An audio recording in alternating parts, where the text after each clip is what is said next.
More to come. And right now we are going to check in with the 2020 class. We touched on it a little bit earlier with the nation's #1 prospect of 2020, Bryan Bresee. Trying to pronounce that last name is a feat in its own.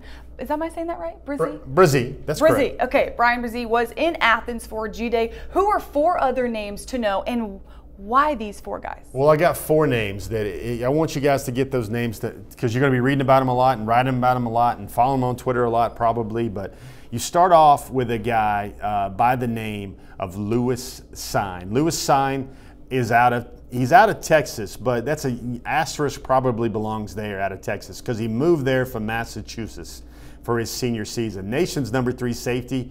He tells me that really only Georgia and Penn State are on him hard and recruiting him right now like they want him. He loved everything about G-Day. He was blown away by the home treatment, the fans, the way he felt embraced. He got a lot of one-on-one time with the people he needed to know. Nolan Smith even called him out on Twitter last night as a future member potentially of the Legion of Boom. 6'3.5", nation's #1 safety, #3 safety. But I love this story about Lewis. He wears number 16 to honor his mother. She had him when he was 16 years old, so he's always going to wear number 16 to honor her struggle in raising him. Jacoby Cowan, you got to remember Georgia was his first offer ever, nation's #3 strong side defensive end in 2020. He was at Georgia again. I think he's made 3 trips within the last 15 months to the University of Georgia. Another name, Broderick Jones, 2020 offensive lineman. He's about 6'6", at least 320 pounds already. Big, massive frame, huge wingspan. Looks like that new model Georgia left tackle possibility. He also was named the top underclassman lineman at the Under Armour camp yesterday in Roswell. He's also already got an invitation to the Future 50. Georgia has offered him as well. He was at G-Day. And then the last name, Legend Cavazos. Another one. Super fast. He's at IMG Academy. He went to Georgia and G-Day on April the 10th. He came back on April the 21st for G-Day. That was a week after visiting Ohio State. He said the 2 programs were night and day. And sometimes these boys are like mentioning leaders and favorites, like it's talking about the L word, and his boys in the locker room are going to rag him about falling in love with a lady when you've only been dating her for like 3 or 4 months. Legend says emphatically and without hesitation that Georgia is his favorite, and it is no secret, and he loves everything about the University of Georgia right now. 6'1", 180, sick fast kid. He runs a 4.01 short shuttle, name to consider in the future.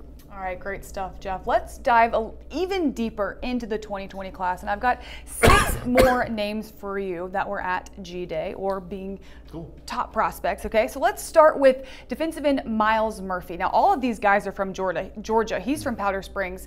Is there any way he's going to be a dog? Well, Myles Murphy, it's funny. His pinned tweet is actually his tweet from the University of Georgia. That was his first offer. And Myles Murphy is a guy, I put some video out on Twitter over the weekend. And remember those old Superman movie slogans about "you will believe a man can fly"? Well, when you watch Myles Murphy and those quick ballet dancer feet, you're going to believe a defensive lineman can run a 4.6 in the 40. Myles Murphy gets after that bag drill, and he looks very good.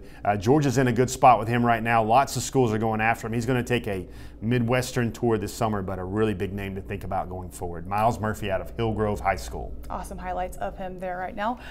Okay, a couple of Auburn and Miami commits. Defensive end Andy Boykin committed to Auburn, and wide receiver Jermaine Burton committed to Miami. Are they both eyeing the Dogs? Well, Jermaine Burton was there, and that was very interesting.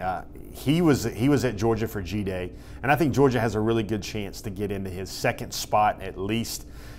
He grew up a fan of the University of Miami, and that's why he committed to Miami. That was his dream school, but you could see all that attention and all that affection he had for some of his potential teammates on the college level, having a good time at the University of Georgia. Jermaine Burton, I think, even though he's rated as the nation's number 21 or 20 wide receiver for his class, I think eventually he's going to be a 5-star and probably likely the #1 receiver in the class of 2020. He's just that good. Okay, 2 other Georgia natives, defensive tackle Jamil Burrows and offensive tackle Broderick Jones. What is their likelihood that they're into Georgia. Yeah, Broderick Jones, we just covered him a minute ago. He was the guy that had all that size. He's from Lithonia. Name to think about there is the Auburn commitment's Andy Boykin. Now, Andy Boykin was an Auburn commitment. He committed to Auburn, and he was at G-Day, and of all things, he wore that Georgia T-shirt to G-Day. And I would love to hear how everybody thinks on the stream and get your comments in. Different thing seeing an Auburn commitment at G-Day and wearing a Georgia shirt. That's a different kind of gear placement that I know everybody likes to look at, but Miles Murphy said something impressive about the way Georgia recruits him and the way he views Georgia. And I'm going to tease some content here. If you want to know what makes Kirby Smart such a great recruiter, you want to catch the intel tonight, and you'll hear a great story about Andy Boykin and what Georgia did to really catch his attention on a recent visit. All right, our last check-in for the 2020 class, defensive tackle Nazir Stackhouse, the only 2020 commit for UGA. He was on hand. Was he impressed as well? Yeah, Nazir Stackhouse, he was at Georgia. It's so funny, you saw him kind of shaking the pom-poms. He had a red pom-pom.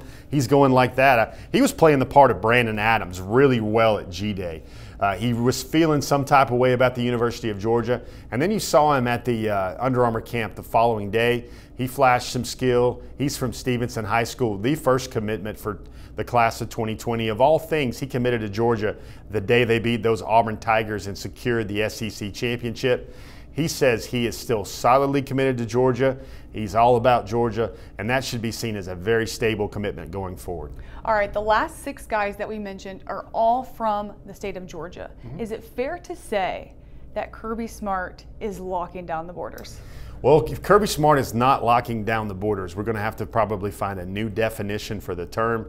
If you look at Alabama's last couple of classes, Xavier McKinney out of Roswell in 2017 is a name that comes to mind, but they didn't get anybody from the state of Georgia in the class of 2018. Now, King Matuka out of Troup County in LaGrange, he's committed to Alabama in 2018. That's a prospect that I know Nick Saban and that staff seem to like because they valued him from a long time, but I know there's a segment of the fans out there that call Kirby the King, and they say Kirby gets who Kirby wants, and I don't know if that's the case, but Georgia is going to make sure there's a heck of a 15-round fight.